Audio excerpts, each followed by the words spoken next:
Bayangan itu seperti melekat dalam pikiranku, Mbok. Aku benci, tapi... Maaf, Gusti, bayangan siapa? Si Putih. Maaf, Gusti, tapi kan Gusti sendiri yang mengusir dia.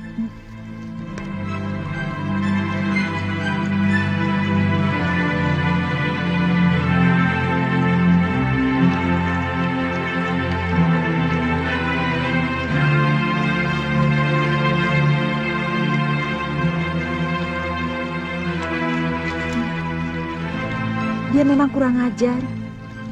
Tapi sepertinya saya tidak bisa lagi berpisah dengan dia, Mbok. Mbok ditangkap lagi saja, Gusti.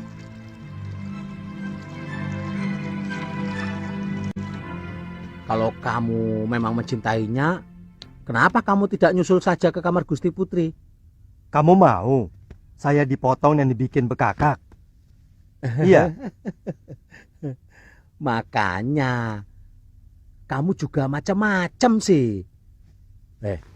Belibis itu kan bangsa burung. Kok ya naksir manusia?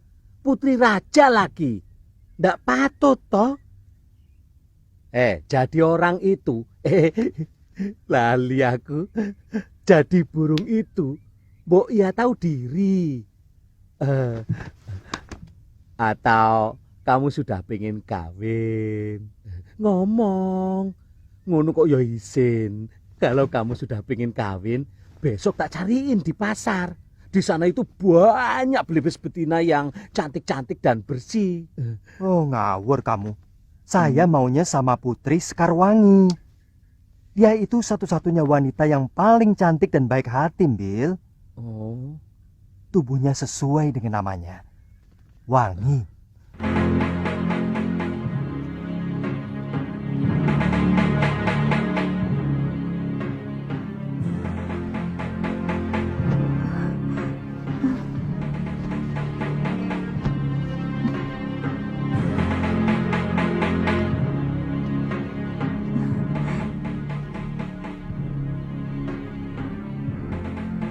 Putih, kokak itu?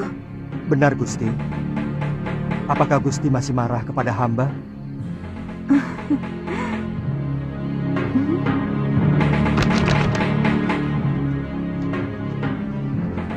Maafkan perlakuanku dulu itu, Putih. Tidak apa-apa, Gusti. Wajar saja kalau Gusti terkejut melihat perwujudan hamba yang lain. Tapi sungguh, Gusti, hamba tidak bermaksud untuk mempermainkan Gusti.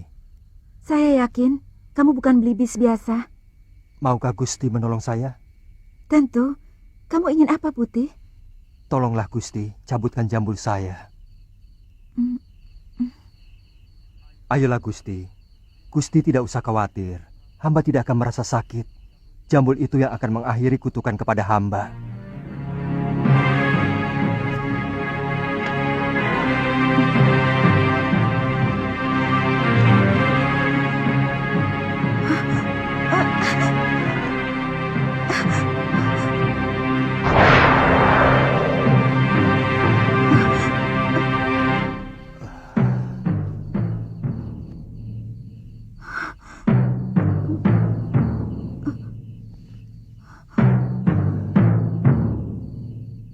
Siapa sebenarnya, Tuan? Hamba Angling Dharma, Gusti Dewi. Angling Dharma, Sang Prabu Malwapati? Paduka telah mempermainkan hamba selama ini. Tidak, Gusti Dewi. Gusti Dewi, hamba... Jangan panggil hamba dengan sebutan Gusti. Karena Padukalah yang patut hamba gustikan. Bagaimana kalau kita tidak usah saling memanggil Gusti?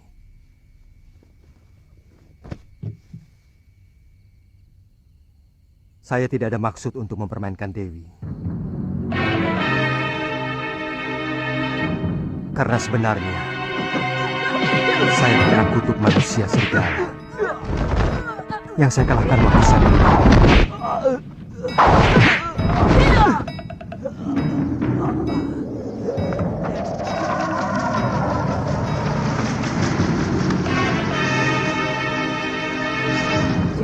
Mana kamu seekor belibis?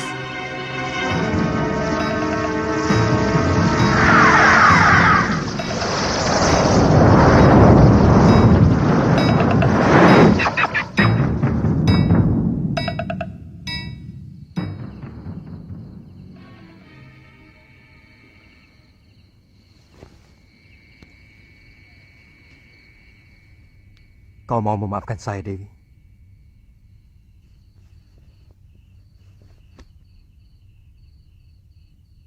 Dewi telah membebaskan saya dari tenungan. Tapi sangat tidak pantas kalau seorang lelaki tinggal di dalam bilik seorang putri. Lebih baik sementara waktu saya akan tetap berwujud belibis dengan jambul. Dewi telah mengetahui siapa saya. Besok saya harus meninggalkan negeri ini. Saya harus menyelesaikan tugas saya yang belum selesai. Tuhan akan mempermainkan hamba lagi? Pada saatnya saya akan kembali kemari, Dinda Dewi. Setelah tugas pengembaraan saya selesai.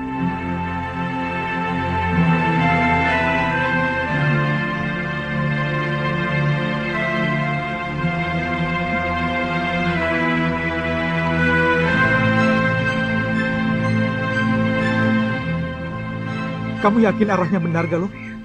Saya pernah diajak Bopo. Setelah melewati padang terbuka ini, kita akan menemui alas wingit. Kita istirahat dulu, Kakak. Itu ada pohon rindang.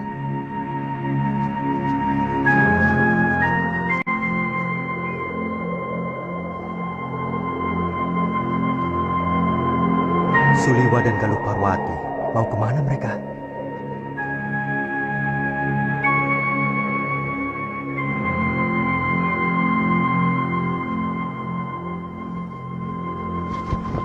Kalau saja ada Gusti Prabu Angling Dharma,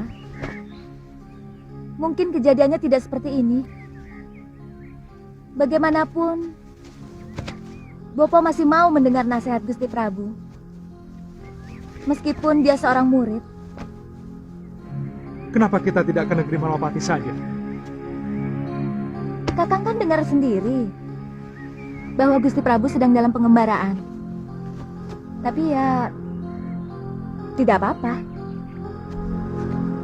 Yang penting, kita harus selamatkan Biung. Pulau Momongan itu sangat kejam. Bahkan penjahat yang dibuang ke sana pun banyak yang tidak tahan. Kelihatannya ada yang tidak beres di Sugaluh. Kalau Gusti Prabu Angling Dharma tahu akan terjadi seperti ini, beliau pasti menyesal telah membawa Nila Saroya ke Sugaluh. Saya yakin perempuan itu telah meracuni pikiran Bopo. Selama ini, siapapun tahu bahwa Empu Mahasyura seorang yang paling bijak. Bagaimana bisa sampai tega membuang istrinya sendiri ke Pulau Momongan? Kalau tidak karena ulah perempuan itu. Tapi tindakanmu membunuh Gramya tidak bisa dibenarkan, Darpa. Kamu telah menginjak-injak pengadilan dan keadilan. Dia mau menjilat kembali pengakuan yang pernah dia lakukan, Kakang Empu. Kalau memang benar kamu menyaksikan sendiri penyelewengan dia dengan Sintawati, dia tidak akan mungkin bisa mengelak dari pengakuannya. Kecuali kalau kamu dengan sengaja melakukan rekayasa tentang kesaksian kamu dan yang lainnya. Apa untungnya saya memfitnah ipar sendiri, Kakang? Ada sesuatu yang mengganjal dalam hati nurani saya. Dan ada perasaan bersalah. Saya menyesal tidak mengikuti pengadilan itu. Apa yang dilakukan Suliwa dan Galuh pasti punya alasan yang kuat. Saya selalu menanamkan sikap kepada Galuh untuk berjiwa besar, berani mengakui kesalahan, dan berani menerima kekalahan. Kalau memang benar dia melakukan kekeliruan, jadi sangat aneh kalau dia sampai berani melawan pengadilan. Saya yakin pasti ada yang kurang beres dalam pengadilan itu. Dan kalau memang benar terjadi kekeliruan, kamu sendiri harus bertanggung jawab kepada aku, Darpasura.